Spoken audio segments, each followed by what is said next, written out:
everyone, and welcome to another episode or instructional video by the PPOC. Gerald David here, Jerry David, your National Image Competition Chair. Charles Van Den Ouden and the NEC welcome you. This particular episode is going to be short and sweet. I'm calling it 5120 by 2880. Or maybe I'll call it 2880 by 5120. Regardless, this is a very, very, very common question, and we started looking into this. But I'm going to tell you. I'm just going to give you reasons. I'm not going to tell you why, where to, for, how we got here. There's a couple of videos coming up on how to do this quite easily, because I know that it frustrates some people. Why do we have a size requirement of 5120 by 2880 or 2880 by 5120? And some would even argue we accept 2880 by 2880 according to the rules. And I've been informed that has been correct in the past, so is it correct in the future? I don't know. And what does the future hold for us? Well, I did a little bit of investigating, and I found out that photographer image competitions in general are quite, the rules are quite interesting. Most competitions have a long side rule. So WPPI and PPA both have that. WPPI has a 1920 on the long side rule, and PPA has a 4000 on the long side rule.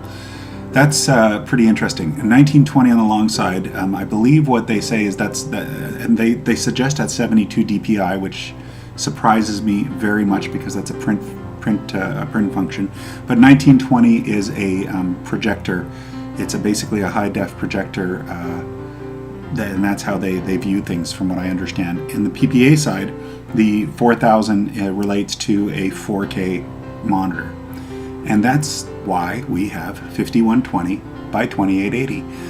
The current monitor that we use for judging is an iMac 5K, and the screen itself is 16 by 9 aspect ratio with 5120 on the long side and 2880 on the short side. So what we are telling you here is we're saying, hey guys, this is your canvas. You have a canvas here of 5120 by 2880 pixels, and we'd like you to control it.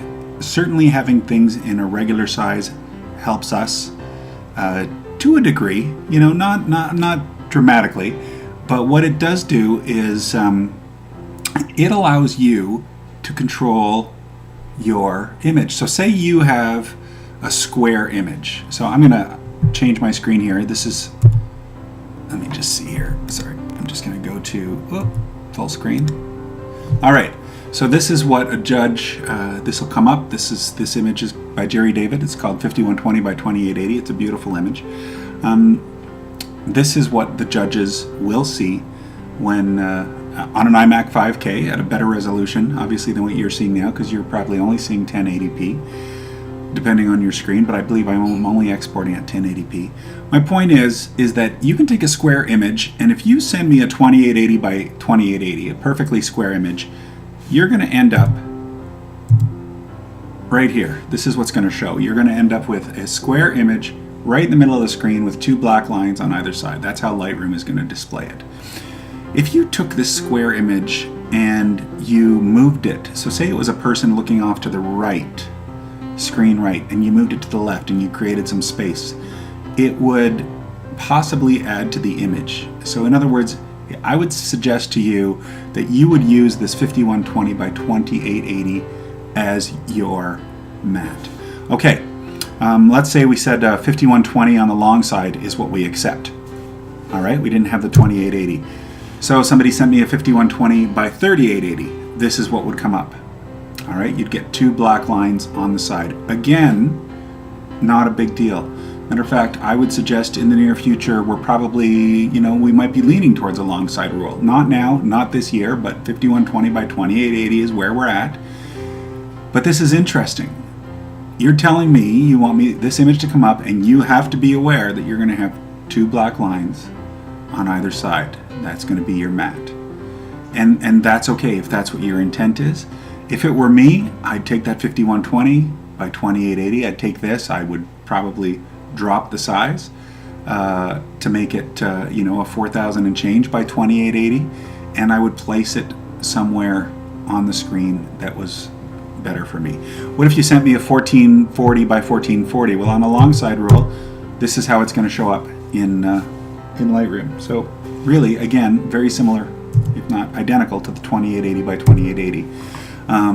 The key here is, depending on your judging and how things show up, I believe the iMac 5K has approximately 240 pixels per inch.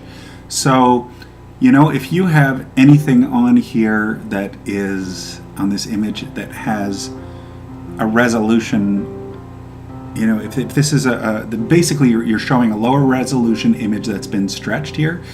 If there's anything that's on the edge, it's going to be highlighted here. So again, and I don't know why I typed 1400 by 1440. This is actually 1440 by 1440. My point is, use your canvas. Know what we're using, okay? Here's one that's completely off size, 3853 by 4251. Well, on a 5120 long side image, this would be shown probably on a vertical screen, and again, 2 black lines on the side. That's how it actually would be a black line on the top and on the bottom if it was shown on a vertical screen. Okay, enough of that. Back to, here's 5880 by 2880. You'd have a line on the top and the bottom. So that's, if you went beyond the 5120 long side rule and went with we'll take whatever you send us rule. Okay, what am I getting at here? This is your screen. This is what we use. The whole point behind the rules is we're trying to tell you, here are the circumstances under which we're going to view your image. Here's the screen we're going to be using, an iMac 5K with a 5120 by 2880, 16:9 aspect ratio. We are going to use this calibration tool, and we're going to calibrate it like this. We're going to look at it in a reasonably dark room with lighting around either the back side or the front side, but not on the screen. We're going to have no glare. We're going to test everything. And that's, if you want your image to show up in a way that you have complete control over it, use the 5120 by 2880 matting technique or sizing technique in one of the next couple of videos. I highly recommend it. For the next year at least, you have to. This is a size requirement that we need, but in the future, or if you're talking about PPA or WPPI and it's got a long side rule, my personal suggestion to you is find out how they're viewing it, find out the aspect ratio they're viewing it at, and control the mat yourself. All right, it was Jerry David here. My pleasure to give you another quick video tutorial on why we do what we do, and let's get into this a bit more. And let's see. All right, thanks very much, and we'll be talking soon.